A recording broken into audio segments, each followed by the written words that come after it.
Hi friends, मैं आपका दोस्त ए बी आप अपने यूट्यूब चैनल बिंदास एंजॉय स्टडी में आप लोगों का बहुत बहुत स्वागत करता हूं। और जैसा कि आप लोग जान रहे हैं कि हम लोग इलेवेंथ क्लास की पॉलिटिकल साइंस की बुक पढ़ रहे थे, राजनीति विज्ञान की। उसी के क्रम में हम लोग 3 चैप्टर क्लियर कर चुके हैं। ये चौथा चैप्टर है, ठीक है, और इसका नाम है कार्यपालिका, ठीक है। इसी के क्रम में हम लोग चौथा चैप्टर आज पढ़ेंगे। मुझे उम्मीद है कि आप लोगों को मेरा वीडियो पसंद आ रहा होगा, ठीक है। तो चलिए आज का क्लास स्टार्ट करते हैं और देखते हैं क्या इसमें है कार्यपालिका, ठीक। तो देखिए, कार्यपालिका किसे कहते हैं, तो सबसे पहले समझते हैं कार्यपालिका क्या होती है।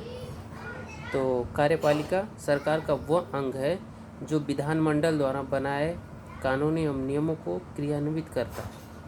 कह रहे हैं कि कार्यपालिका वो चीज़ है जो विधानमंडल द्वारा जो कानून बनता है उसके नियमों का ये क्रियान्वयन यानी उसको चलाता है, ठीक है, पालन करता है, उसको लागू करता है, ठीक है। इसको कार्यपालिका बोलते हैं। और देखिए आगे क्या है।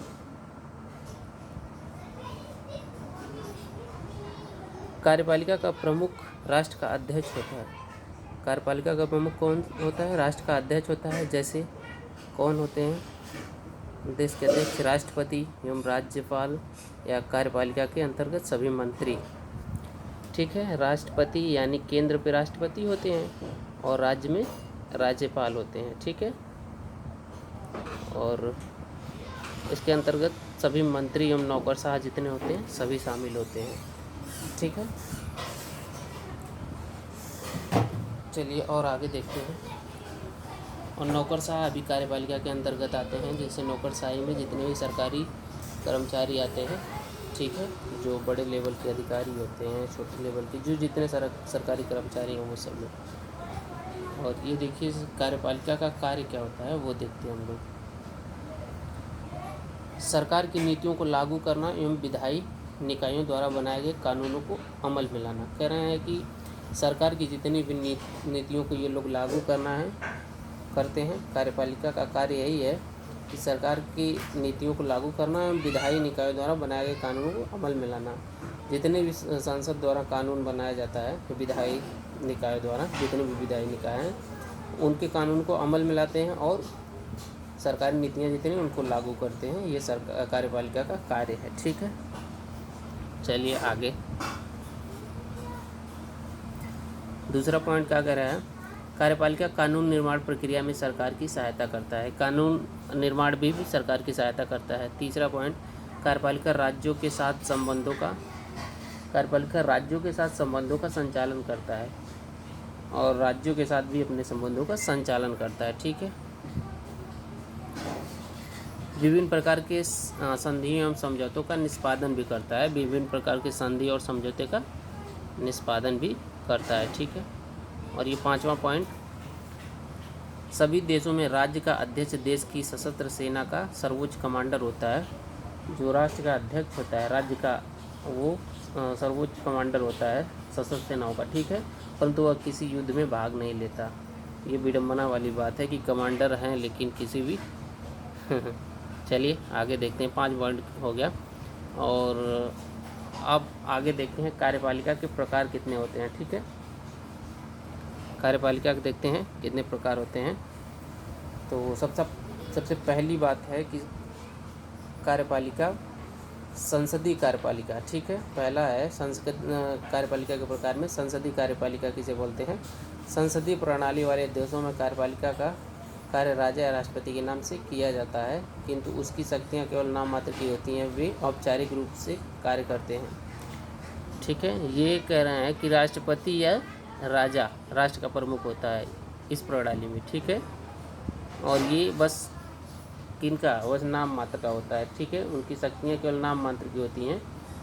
वास्तविक कार्यपालिका और औपचारिक रूप से कार्य करते हैं। और वास्तविक कार्यपालिका मंत्रिपरिषद होता है, ठीक है। मंत्रिपरिषद होता है जो राजा या राष्ट्रपति के नाम पर शासन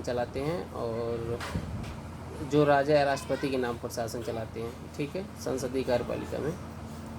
लेकिन मेन रूप से मंत्रिपरिषद ही इसका सर्वा शक्तियों का प्रयोग करता है। और ये संसदीय प्रणाली कहाँ कहाँ पे लागू है? ब्रिटेन, भारत, कनाडा और जापान, 3 जगह लागू है। जैसा कि आप लोग जानते हैं हमारे भारत में भी संसदीय प्रणाली है, और इसमें संसदीय प्रणाली में सर्वे सर्वा देश का जो मुखिया तो माना जाता है प्रथम राष्ट्रपति, लेकिन जो शक्तियों का सबसे संपूर्ण उपयोग वही करता है, प्रधानमंत्री। ठीक है, राष्ट्रपति बस औपचारिक हैं, नाम मात्र। ऐसा नहीं है कि बस उन्हें शक्तियाँ नहीं दी गई हैं, लेकिन जो एक वास्तविक चीज़ है वो बता रहे हैं। ठीक है, दूसरा देखिए, अध्यक्षीय सरकार क्या होता है। अध्यक्षीय प्रणाली में राष्ट्रपति ही वास्तविक शक्तियों का प्रयोग करता है। इसमें क्या होता है कि इसमें सर्वे सर्वा राष्ट्रपति, संसदीय में क्या सर्वे सर्वा प्रधानमंत्री होता है, राष्ट्रपति औपचारिक होते हैं, मंत्री परिषद होता है, मंत्रियों का समूह, उससे मुखिया जो प्रधानमंत्री होते हैं। तो इसमें क्या है, अध्यक्ष में राष्ट्रपति होते हैं, वास्तविक शक्तियों का प्रयोग करता है। ठीक है, और देखिए, ऐसे देशों में जहां अध्यक्षीय प्रणाली कार्य कर रही है वहां सचिव या मंत्रीगण राष्ट्रपति के सलाह पर मात्र होते हैं। जो सचिव या मंत्रीगण होते हैं राष्ट्रपति के सलाहकार मात्र होते हैं, वो यूज शक्तियों का नहीं करते हैं। लेकिन इसका संसदीय में उल्टा है, केवल राष्ट्रपति ही केंद्रीय प्रशासन के उत्तरदायी होता है, सर्वे सर्वा राष्ट्रपति ही होता है। ठीक है, जो कि यहाँ कहाँ पे लागू है, संयुक्त राष्ट्र अमेरिका में है, जैसा कि आप लोग जानते हैं, और ब्राज़ील, पेरू, कोस्टारिका, ये 3 जगह ये प्रणाली अध्याक्षात्मक प्रणाली लागू हुई है। चाहे अध्यक्षी इसको भी बोलते हैं, चाहे अध्याक्षात्मक कुछ भी बोल सकते हैं। ठीक है, अब तीसरे में कौन सी 2 प्रणाली हम लोगों ने देख ली, संसदीय और अध्यक्षीय। और तीसरे में हम लोग देखते हैं अर्ध अध्याक्षात्मक और या अर्ध अध्यक्षीय प्रणाली। इसमें तीसरे में क्या है, इसमें क्या होता है, ये दोनों का मिला जुला रूप होता है, संसदीय और अध्याक्षात्मक प्रणाली दोनों का मिला जुला रूप है। ठीक है, ये देखिए, अर्ध अध्याक्षात्मक प्रणाली संसदीय और अध्यक्षीय दोनों प्रणालियों के सहयोग से बना है। जहाँ ये कहाँ पे है, रूस, फ्रांस और श्रीलंका में ये प्रणाली कार्य कर रही है। इसमें प्रत्यक्ष रूप से निर्वाचित राष्ट्रपति के पास व्यापक शक्तियाँ होती हैं। इसमें राष्ट्रपति निर्वाचित वही ये भी है कि राष्ट्रपति में शक्तियाँ नियुक्त होती हैं, वो प्रधानमंत्री की नियुक्ति करता है। ठीक है, राष्ट्रपति प्रधानमंत्री की नियुक्ति करता है, जो संसद से लिया जाता है। ये प्रधानमंत्री किससे लिया जाता है, संसद से। दोनों के बीच शक्तियों का संतुलन, इसमें क्या होता है, दोनों के बीच शक्तियों का समान संतुलन होता है। ठीक है, ये बिल्कुल दोनों से अलग है। ठीक है, यहाँ पे दोनों को पावर दी गई है, और संसदीय में केवल प्रधानमंत्री और अध्याक्षात्मक में राष्ट्रपति केवल। ठीक है, आगे बढ़िए। 3 प्रकार की प्रणाली हम लोगों ने देख ली। ठीक है, और आगे देखते हैं क्या है।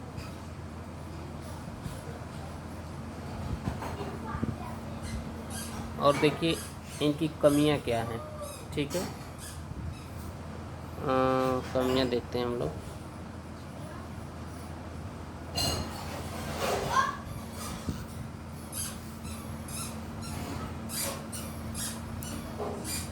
कमियां हम लोग देखते हैं कि कमियां, इस प्रणाली की कमियां कौन कौन सी हैं। तो भारत की संसदीय प्रणाली की कमियां, पहली संसदीय प्रणाली, तो उसकी कमियां क्या देखेंगे, इसमें कौन कौन सी कमी है। इसमें निशंकु लोकसभा की संभावना बनी रहती है, इसमें त्रिशंकु लोकसभा की संभावना बनी रहती है, इसमें त्रिशंकु लोकसभा की संभावना बनी रहती है। ठीक है, इसका कारण भारत में बहुदलीय प्रणाली का होना, इसमें बहुत दल हैं, इसीलिए त्रिशंकु लोकसभा की संभावना रहती है। यही इसका कमी है संसदीय प्रणाली में। ठीक है, जिसमें कई बार किसी भी दल को स्पष्ट बहुमत नहीं मिल पाता है। इसमें राजनीतिक स्थिरता भी आती है, कई बार स्पष्ट बहुमत नहीं मिलता है, तो इससे प्रॉब्लम क्रिएट होती है। ठीक है, राजनीतिक स्थिरता पैदा होती है इस प्रणाली में। तो ये दोष हैं, इसकी कमियां हैं।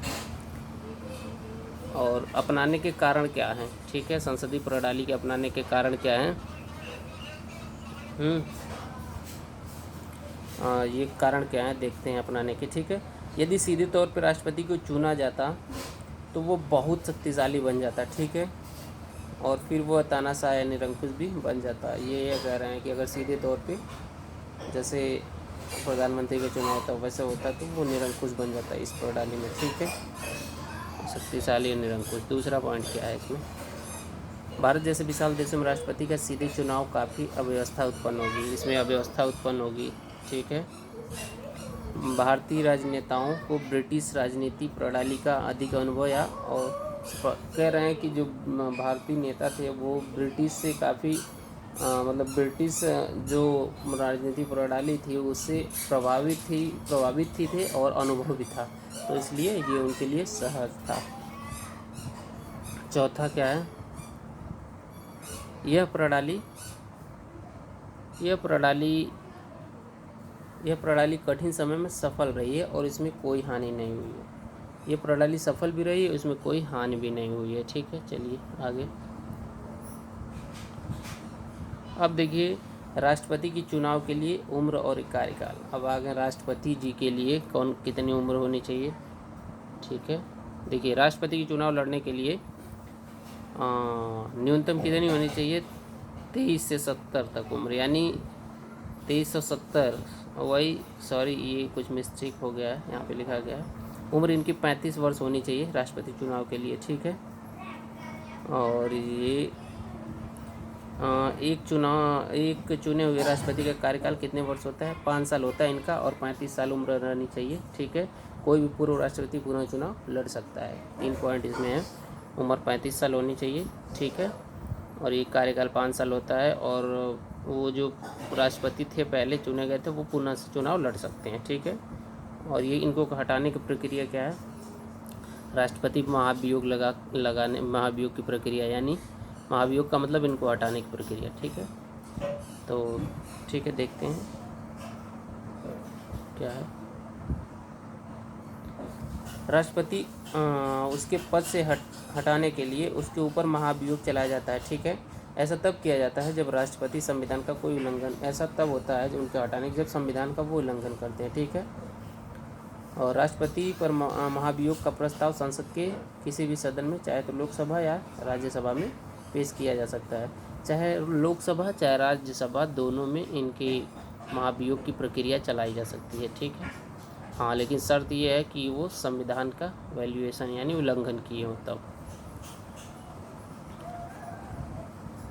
अब देखिए इस प्रस्ताव को सदन में 2/3 से अधिक बहुमत की आवश्यकता होती है। कह रहे हैं इस प्रस्ताव के लिए सदन में 2/3 से अधिक बहुमत चाहिए। ठीक है, यदि इस प्रस्ताव को सदन में 2/3 से अधिक बहुमत प्राप्त होता जाता है तो उसके विरुद्ध लगाए गए आरोप की दूसरे सदन द्वारा जांच की जाती है। पहले सदन में 2/3 से पारित होगा, उसके बाद दूसरे सदन में उसकी जांच होगी। ठीक है, जांच होने के बाद क्या होता है, यदि दूसरे सदन में, ठीक है, आरोप को कह रहे हैं यदि दूसरे सदन में उन आरोपों को 2/3 बहुमत से स्वीकार कर लिया जाता है, ठीक है, तो राष्ट्रपति को अपने पद से हटना पड़ेगा। अगर उसमें भी ये स्वीकार कर लिया जाता है, ठीक है, तो राष्ट्रपति को अपने पद से हटना पड़ेगा। ठीक है, चलिए अब आगे देखते हैं। अब तक किसी भी राष्ट्रपति पर महाभियोग नहीं लगाया गया है। अब तक किसी राष्ट्रपति भी अपने यहाँ महाभियोग नहीं लगा है। राष्ट्रपति की शक्तियाँ और कार्य क्या होते हैं, ठीक है, देखते हैं। राष्ट्रपति की कार्यकारी शक्तियाँ क्या होती हैं। केंद्र की कार्यकारी शक्तियाँ राष्ट्रपति के पास होती हैं। ठीक है, कार्यकारी शक्तियाँ जो होती हैं वो राष्ट्रपति के पास होती हैं केंद्र की। वो प्रधानमंत्री की नियुक्ति करता है। ठीक है, क्या करता है, प्रधानमंत्री की नियुक्ति करता है, और अन्य सभी मंत्रियों की नियुक्ति प्रधानमंत्री की सलाह पर करता है। और प्रधानमंत्री की नियुक्ति वो स्वयं करता है, लेकिन फिर राष्ट्रपति जी की प्रधानमंत्री जी की सलाह पे और भी मंत्रियों की वह नियुक्ति करता है। ठीक है, चलिए आगे। कह रहे हैं कि राष्ट्रपति भारत के अटॉर्नी जनरल नियंत्रण एवं महालेखा परीक्षक, ठीक है, उच्चतम न्यायालय एवं उच्च न्यायालयों के न्यायाधीशों, राज्यपालों, राजदूतों एवं विदेश में अन्य राजनीतिक प्रतिनिधियों की नियुक्ति करता है। इतने लोगों की ये नियुक्ति करते हैं राष्ट्रपति जी। ठीक है, राष्ट्रपति शासन के दौरान राज्यों पर केंद्र का पूरा नियंत्रण होता है। कह रहे हैं कि राष्ट्रपति शासन जब लगता है तो राज्यों पर पूरा केंद्र का पूरी तरीके से नियंत्रण स्थापित होता है। ठीक है, ये आगे देखिए। राष्ट्रपति की विधायी शक्तियाँ क्या होती हैं। राष्ट्रपति की शक्तियाँ कौन कौन सी हैं। राष्ट्रपति संसद का अभिन्न अंग होता है। ठीक है, वह सदन एक सत्र बुलाया जा सकता है। वो सदन में एक सत्र बुला सकता है और उसे स्थगित भी कर सकता है। ठीक है, राष्ट्रपति कभी भी लोकसभा को भंग कर सकता है। राष्ट्रपति कभी भी लोकसभा को भंग कर सकता है। कानून बनाने के लिए और संसद में विधेयक पेश करने के लिए राष्ट्रपति की मंजूरी आवश्यक। कह रहे हैं कानून बनाने के लिए और संसद में विधेयक, कोई भी कानून अगर बनाना है, विधेयक पेश करने के लिए राष्ट्रपति की मंजूरी आवश्यक होती है। ये बात है, उनकी ये शक्तियाँ हैं। ठीक है, और क्या है,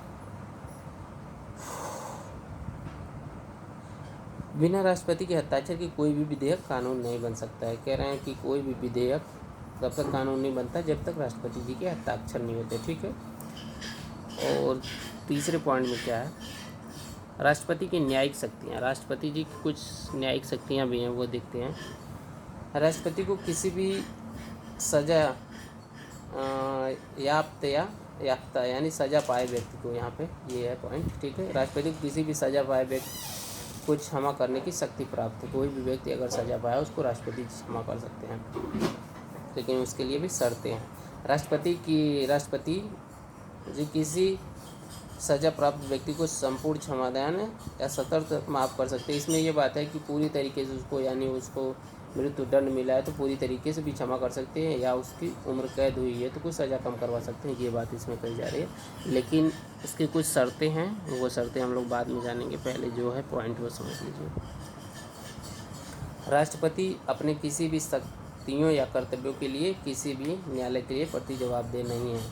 कह रहे हैं कि राष्ट्रपति जी की शक्तियाँ जो हैं और कर्तव्य, वो न्यायालय में जवाबदेह नहीं है। ठीक है, वो राष्ट्रपति जी न्यायालय के लिए जवाबदेह नहीं है कि राष्ट्रपति जी को जाके, वो भी शर्तें हैं, उसमें नोटिस वगैरह देना पड़ता है, बाद में वो चीज़ बताएंगे। ठीक है, चलिए मेन पॉइंट देखते हैं। राष्ट्रपति के ऊपर देश के किसी भी न्यायालय में मुकदमा नहीं चलाया जा सकता, मुकदमा भी नहीं चला जा सकता राष्ट्रपति जी के खिलाफ। ठीक है, देखिए राष्ट्रपति की आपातकालीन शक्तियाँ क्या हैं। राष्ट्रपति जी की आपातकाल की क्या शक्तियाँ, देखिए युद्ध अथवा विदेशी आक्रमण या सशस्त्र विद्रोह की अवस्था में राष्ट्रपति आपातकाल की घोषणा कर सकते हैं। किस आधार पे, युद्ध हो, विदेशी आक्रमण हो, सशस्त्र विद्रोह, इन तीनों आधारों पे राष्ट्रपति जी आपातकाल की घोषणा कर सकते हैं। ठीक है, राज्यों में संवैधानिक संकट उत्पन्न होने पर राष्ट्रपति आपातकाल की घोषणा कर सकते हैं। अगर राज्यों में भी संकट उत्पन्न होता है, तब भी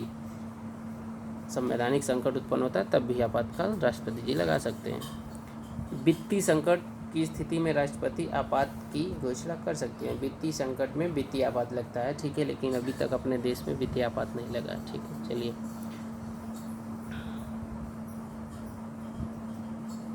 वित्त का मतलब समझ रहे हैं ना, कि वही भूखमरी आ जाए, अपने पास कुछ ना रहे, देश की इकोनॉमी चौपट हो जाए तो की व्यवस्था कर रहे हैं। ठीक है, हमारे पास पैसे ना हो देश में, वो बात है वित्त आपात। ठीक है, जब किसी राज्य में संवैधानिक तंत्र का काम करना बंद कर दे तो राष्ट्रपति आपातकाल या राष्ट्रपति शासन की घोषणा कर सकता है। कह रहे हैं कि संवैधानिक तंत्र, जो संविधान है, जो मूल, वो अगर काम करना बंद कर दे तो राष्ट्रपति शासन तुरंत लग जाएगा। ठीक है, पे लगाया जा सकता है। अब राष्ट्रपति के बाद ये सब हम लोग कार्यपालिका के अंतर्गत पढ़ रहे हैं, तो सबसे पहले हम लोग राष्ट्रपति आते हैं, फिर उपराष्ट्रपति, उसके बाद धीरे धीरे तो उपराष्ट्रपति जी आ गए। ठीक है, इनके बाद है राष्ट्रपति जी के, इनका क्या काम है देखिए। जब तक उसका अगला उत्तराधिकारी अपना पद ग्रहण नहीं कर लेता तब तक वह अपने पद पर बना रहता है। कह रहे हैं कि जब तक उसका अगला उत्तराधिकारी, यानी उपराष्ट्रपति जी की बात कर रहे हैं, कि जब तक कोई नया चुन के, जैसे चुनाव होता है, वो नहीं आ जाता तब तक ये उपराष्ट्रपति जी अपने पद पर बने रहते हैं। उपराष्ट्रपति की को उसके पद से हटाने की शक्तियाँ क्या क्या होती हैं। ठीक है, देखते हैं इनकी शक्तियाँ क्या क्या हैं। उपराष्ट्रपति को राज्यसभा के प्रस्ताव द्वारा हटाया जा सकता है, बशर्ते कि लोकसभा भी उस प्रस्ताव को स्वीकार कर रहे हैं। कि ये राज्यसभा द्वारा हटाया जा सकता है, लेकिन थोड़ा सा लोकसभा में उसका प्रस्ताव स्वीकार कर लिया हो। ठीक है, तभी हो सकता है। उपराष्ट्रपति पर महाभियोग लगाए जाने का कोई प्रावधान नहीं, इन पे महाभियोग लगाने का कोई ऐसा प्रावधान नहीं है। ठीक है, उपराष्ट्रपति का चुनाव कैसे होता है। ठीक है, उपराष्ट्रपति का चुनाव एकल संक्रमणीय मत प्रणाली, वही समानुपातिक प्रतिनिधित्व प्रणाली वाली है, उसमें एक था एकल, हम लोगों ने पढ़ा था, वही चीज़ है। ठीक है, तो वही कह रहे हैं, उपराष्ट्रपति का चुनाव एकल संक्रमणीय वरीयता क्रम में होता है। उसमें जो सदस्य उठे रहते हैं उसको वरीयता क्रम में वोट दिया जाता है, उसके अनुसार ही उन लोगों को चुनाव किया जाता है। वही है, दोहरा होता है। यह चुनाव राष्ट्रपति के चुनाव से भिन्न होता है, ये राष्ट्रपति चुनाव से भिन्न होता है। इसमें केवल संसद के दोनों सदन ही भाग लेते हैं। इसमें कौन भाग ले सकते हैं? बस संसद के दोनों सदन। विधानमंडलों की कोई भूमिका इसमें नहीं होती है, इसमें विधानमंडल की कोई भूमिका नहीं होती है। उपराष्ट्रपति पद की शपथ भारत के राष्ट्रपति के द्वारा दिलवाई जाती है। कौन शपथ दिलवाता है इनको? उपराष्ट्रपति जी को राष्ट्रपति शपथ दिलवाते हैं। ठीक है, उपराष्ट्रपति जी के कार्य क्या होते हैं? ठीक है, देखते हैं। उपराष्ट्रपति राज्यसभा के सभापति के रूप में कार्य करता है। ये सबसे इम्पोर्टेंट इनका कार्य है, शक्तियाँ हैं। ये राज्यसभा के सभापति होते हैं। ठीक है, और वही मेन उनका समझ लीजिए कि वर्क है। और वो उपराष्ट्रपति तो है ही हैं, लेकिन सबसे इम्पोर्टेंट कार्य और शक्तियाँ यही इनकी हैं कि राज्यसभा के सभापति होते हैं। ठीक है, और राज्यसभा के अध्यक्ष के रूप में सदन की कार्रवाई को चलाते हैं। वो अध्यक्ष होते हैं सर्वे सर्वा। ठीक है, और कार्रवाई चलाते हैं राज्यसभा की। ठीक है, राष्ट्रपति की मृत्यु पर, राष्ट्रपति के त्यागपत्र पर, राष्ट्रपति की अनुपस्थिति पर, राष्ट्रपति को हटाने जाने पर अथवा किसी लंबी बीमारी होने पर उपराष्ट्रपति राष्ट्रपति का पद ग्रहण कर सकता है। इन सभी आधारों पे राष्ट्रपति जी का पद वो धारण करते हैं। जब ये सब सारी स्थितियाँ, मृत्यु हो जाए और बीमार पड़ जाएं, त्याग पत्र दे दे, कोई भी ऐसी कंडीशन आ जाए, ठीक है, तब ये उपराष्ट्रपति जी को उस पद पे कुछ समय के लिए बैठाया जाता है। फिर पुनः चुनाव होता है। ज़्यादातर 6 महीने, शायद 6 महीने तक रह सकते हैं, उसके बाद चुनाव करवाना अनिवार्य होता है। ठीक है, अब आ गए हम लोग के प्रधानमंत्री। देखते हैं क्या करते हैं प्रधानमंत्री जी। प्रधानमंत्री एक मंत्रिपरिषद का अध्यक्ष होता है। ठीक है, मंत्रिपरिषद होती है, उसका मेन मुखिया यही होते हैं प्रधानमंत्री जी, जो राष्ट्रपति की सहायता पर परामर्श के लिए कार्य करता है। ठीक है, राष्ट्रपति की सहायता करते हैं, उनके परामर्श के पर काम भी करते हैं। ठीक है, प्रधानमंत्री कार्यपालिका का सक्रिय प्रमुख होता है। ये सक्रिय एक्टिव पर्सन है। ठीक है, सक्रिय प्रमुख का मतलब यही है कि इम्पोर्टेंट पॉइंट या इम्पोर्टेंट शक्तियाँ इन्हीं में है। ठीक है, जो राष्ट्रपति की सलाह पर कार्य करता है। ठीक है,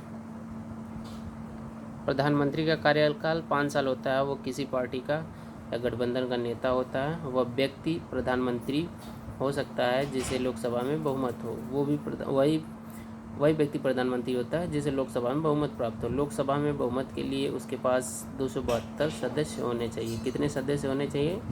272 सदस्य। ठीक है, चलिए आगे। प्रधानमंत्री के कार्य और शक्तियाँ क्या क्या होती हैं? प्रधानमंत्री राष्ट्रपति और मंत्रिमंडल के बीच कड़ी का कार्य करता है। क्या करता है? कड़ी का कार्य। ठीक है, प्रधानमंत्री मंत्रिमंडल के निर्णयों की जानकारी राष्ट्रपति को देता है। ठीक है, और ये काम है। तीसरा काम क्या है? प्रधानमंत्री अपने मंत्रिमंडल के मंत्रियों का चुनाव करता है। ठीक है, मंत्रिमंडल के मंत्रियों का चुनाव भी करते हैं और राष्ट्रपति उनकी नियुक्ति करते हैं। चुनाव प्रधानमंत्री जी करते हैं, नियुक्ति कौन करता है? राष्ट्रपति जी। ठीक है, मंत्रियों का, जितने भी मंत्रिमंडल के मंत्री होते हैं। प्रधानमंत्री मंत्रिमंडल की बैठकों का अध्यक्षता करते हैं। मंत्रिमंडल की अध्यक्षता कौन करते हैं? प्रधानमंत्री जी करते हैं। ठीक है, यदि प्रधानमंत्री त्यागपत्र देता है तो उसके सभी मंत्रिमंडल का त्यागपत्र देना पड़ता है। ये सबसे इम्पोर्टेंट पॉइंट है कि अगर प्रधानमंत्री जी ने त्यागपत्र दिया, जितने मंत्रिमंडल के सदस्य हैं वो भी त्यागपत्र माना जाता है कि उन्होंने त्यागपत्र दे दिया। ठीक है, चलिए संसद में अगला पॉइंट 5वां है। संसद में प्रधानमंत्री की स्थिति अद्वितीय होती है। ठीक है, उसी के सलाह पर राष्ट्रपति संसद सत्र को बुलाता है। कह रहे हैं कि संसद का जो सत्र बुलाते हैं राष्ट्रपति जी, वो उन्हीं के सलाह पर बुलाते हैं और स्थगित भी करते हैं। ठीक है, 6वां पॉइंट, प्रधानमंत्री की सलाह पर ही राष्ट्रपति लोकसभा को भंग करता है। कह रहे हैं कि प्रधानमंत्री की सलाह पे ही राष्ट्रपति जी लोकसभा को भंग करते हैं। ठीक है, संसद में प्रधानमंत्री सरकार का प्रमुख प्रवक्ता होता है। संसद में जो प्रमुख प्रवक्ता प्रधानमंत्री जी होते हैं सरकार के, ठीक है। सभी अंतर्राज्यीय सम्मेलनों में प्रधानमंत्री देश का प्रतिनिधित्व करता है। जितने भी अंतर्राज्यीय सम्मेलन है सबका प्रतिनिधित्व प्रधानमंत्री जी करते हैं, ठीक है। संसदीय कार्यपालिका में कार्यपालिका का स्वरूप। अच्छा, संसदीय कार्यपालिका में कार्यपालिका का स्वरूप क्या होता है भैया? देखिए आगे पहला पॉइंट है, संसदीय शासन में कार्यपालिका विधायिका की देखरेख में कार्य करता है, ठीक है। संसदीय शासन में यही होता है कि जो कार्यपालिका है किसकी देख रेख में काम करता है? विधायिका, ठीक है। और दूसरा पॉइंट क्या है? मंत्री परिषद समूह रूप से लोकसभा के प्रति उत्तरदायी होता है। मंत्रिपरिषद किसके प्रति उत्तरदायी होता है? लोकसभा के। यदि सरकार लोकसभा में विश्वास मत यानी बहुमत खो देता है तो सरकार को त्यागपत्र देना रहता है। यही बात कर रहे हैं कि यदि सरकार लोकसभा में विश्वास अपना नहीं जमा पाती है, नहीं बना पाती है, तो उसको वो अपना बहुमत खो देता है और वो त्यागपत्र देना पड़ता है, विश्वास, ठीक है। अगला, प्रधानमंत्री की मृत्यु या त्यागपत्र से पूरा मंत्रिमंडल भंग हो जाता है। वही बात जो आगे मैंने हम लोगों ने की है कि वो त्यागपत्र अगर देता है तो सब मंत्रिमंडल भंग हो जाता है। कार्यपालिका के प्रकार कौन कौन से होते हैं, ठीक है। अस्थायी कार्यपालिका और अस्थायी कार्यपालिका, अस्थायी कार्यपालिका और अस्थायी कार्यपालिका। तो अब देखिए इसमें अस्थायी कार्यपालिका, ठीक है। अस्थायी में यही जितने भी लीडर पॉलिटिकल चुन के जाते हैं वो लोग होते हैं, और अस्थायी कार्यपालिका में जितने सरकारी कर्मचारी वो आते हैं। तो पहली बात मुख्यमंत्री जी पे आ रही है, देखते हैं क्या है, ठीक है। मुख्यमंत्री राज्य कार्यपालिका के मंत्रिपरिषद का प्रमुख होता है। जो राज्य की कार्यपालिका होता है उसका प्रमुख कौन होता है? मुख्यमंत्री होता है, ठीक है। मुख्यमंत्री की नियुक्ति राज्यपाल करता है। जैसे केंद्र में राष्ट्रपति जी होते हैं वैसे राज्य में राज्यपाल जी होते हैं, ठीक है। उनकी नियुक्ति प्रधानमंत्री की नियुक्ति राष्ट्रपति जी करते हैं, और राज्यपाल की नियुक्ति मुख्यमंत्री की नियुक्ति राज्यपाल की नहीं, मुख्यमंत्री की नियुक्ति राज्यपाल जी करते हैं, ठीक है। तथा अन्य मंत्रियों की नियुक्ति वही मेन सेम है, प्रधानमंत्री जी राष्ट्रपति जी उनकी सलाह पे प्रधानमंत्री जी की करते हैं, तो यही मुख्यमंत्री जी और मंत्रियों की नियुक्ति उनकी सलाह पे राज्यपाल जी मुख्यमंत्री की सलाह पे करते हैं, ठीक है। मुख्यमंत्री की नियुक्ति राज्यपाल करता है तथा अन्य मंत्रियों की नियुक्ति मुख्यमंत्री की सलाह पे राज्यपाल द्वारा किया जाता है, ठीक है। और देखिए, विधानसभा में जिस दल का बहुमत होता है उस दल के नेता को मुख्यमंत्री, वही विधानसभा में जिस दल का बहुमत होता है उसे उस दल का मुख्यमंत्री बनाया जाता है। इस कार्यकाल 5 वर्ष होता है। मुख्यमंत्री की कार्य और शक्तियाँ कौन कौन सी हैं? मुख्यमंत्री राज्यपाल और मंत्रिपरिषद के बीच कड़ी का कार्य करता है, ठीक है। दूसरा पॉइंट,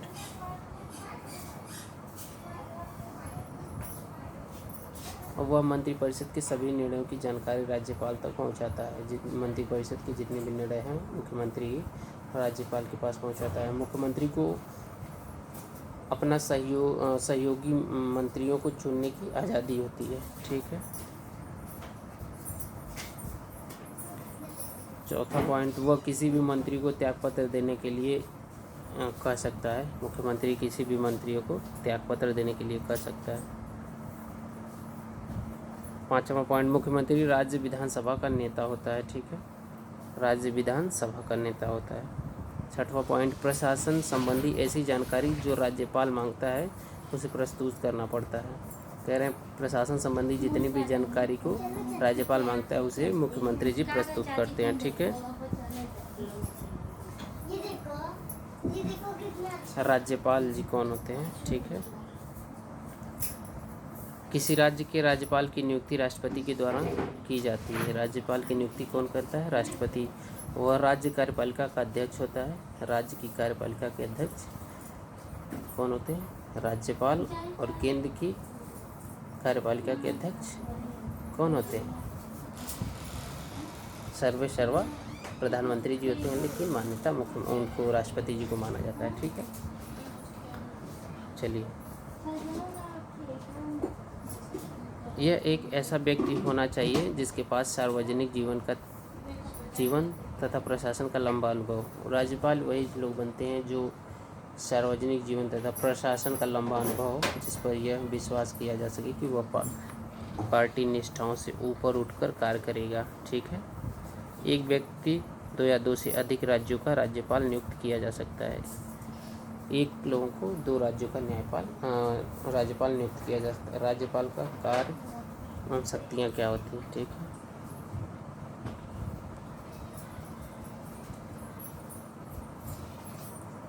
वह राज्य सरकार के संवैधानिक अध्यक्ष के रूप में तथा केंद्र सरकार के एजेंट के रूप में कार्य करता है। कह रहे हैं कि राज्य सरकार के संवैधानिक अध्यक्ष के रूप में तथा केंद्र सरकार के एजेंट के रूप में काम करते हैं। ठीक है। दूसरा पॉइंट,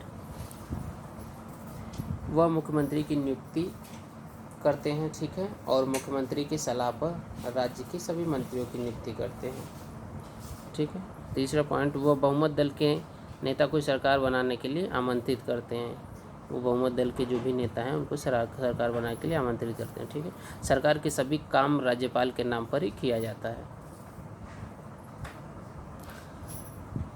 वह उच्च न्यायालयों के न्यायाधीशों की नियुक्ति करते हैं। जो उच्च न्यायालय के न्यायाधीश हैं उनकी भी नियुक्ति राज्यपाल जी करते हैं। और राज्य लोक सेवा आयोग के सदस्यों की नियुक्ति, राज्य लोक सेवा के जो सदस्य उनकी भी नियुक्ति राज्यपाल जी करते हैं। ठीक है। राज्यपाल राज्य विधानमंडल के अधिवेशन को बुलाता है और अधिवेशन स्थगित करता है। ठीक है। ये अधिवेशन राज्य के विधानमंडल का बुलाते भी हैं राज्यपाल जी और स्थगित भी करते हैं तथा विधानसभा को भंग करते हैं। वह विधेयक को स्वीकृति देता है, वो विधेयक को स्वीकृति भी देते हैं। कोई भी धन विधेयक राज्यपाल की अनुमति के बिना पेश नहीं किया जा सकता। धन विधेयक राज्यपाल जी की अनुमति के बिना पेश नहीं किया जा सकता। ठीक है। राज्य के क्षेत्राधिकार में आने वाले सभी मामलों में वह किसी अपराधी में दंडित व्यक्ति को क्षमा दान दे सकता है।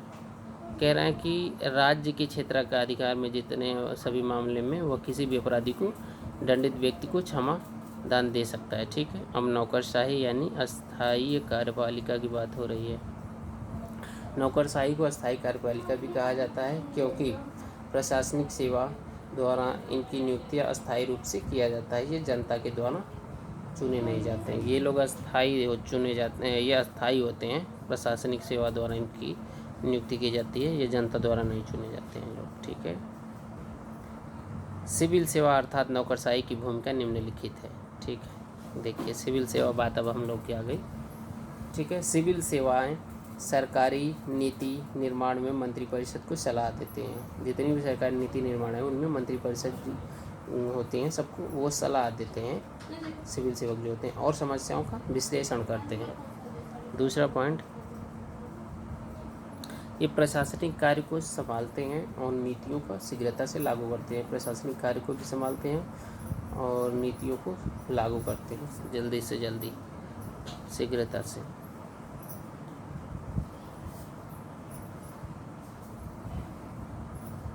ये विकासात्मक भूमिका निभाते हैं और जन कल्याण के कार्य को आगे बढ़ाते हैं। जो विकास में इनकी भी भूमिका है और जन कल्याण को कार्य को आगे बढ़ाते हैं। ये पंचवर्षीय योजनाओं को लागू एवं पूरा करवाने में सरकार की मदद करते हैं। पंचवर्षीय योजना लागू करवाने में सरकार की मदद करते हैं।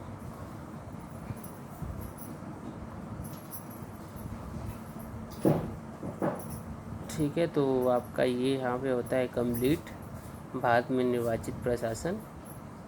तो वही सब है जितने भी प्रशासनिक व्यक्ति आते हैं का अस्थायी कार्यपालिका में। तो यहाँ मेन जो था मैंने कंप्लीट कर दिया और मुझे लगता है कि कार्यपालिका वाला जो चैप्टर है, जो मेन इम्पोर्टेंट पॉइंट थे जो कि हमारे एग्ज़ाम की दृष्टि से ज़रूरी है और बेसिक चीज़ें थी, उसको मैंने कवर कर दिया। ठीक है।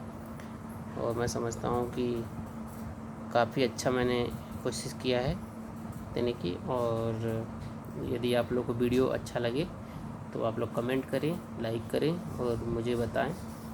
मैं आगे इसी तरह वीडियो बनाता रहूँगा। अभी तो मैंने पॉलिटी का कंप्लीट कर रहा हूँ, फिर मैं आगे जैसा आप लोग बोलेंगे जिस सब्जेक्ट का, मैं सभी का बनाऊँगा।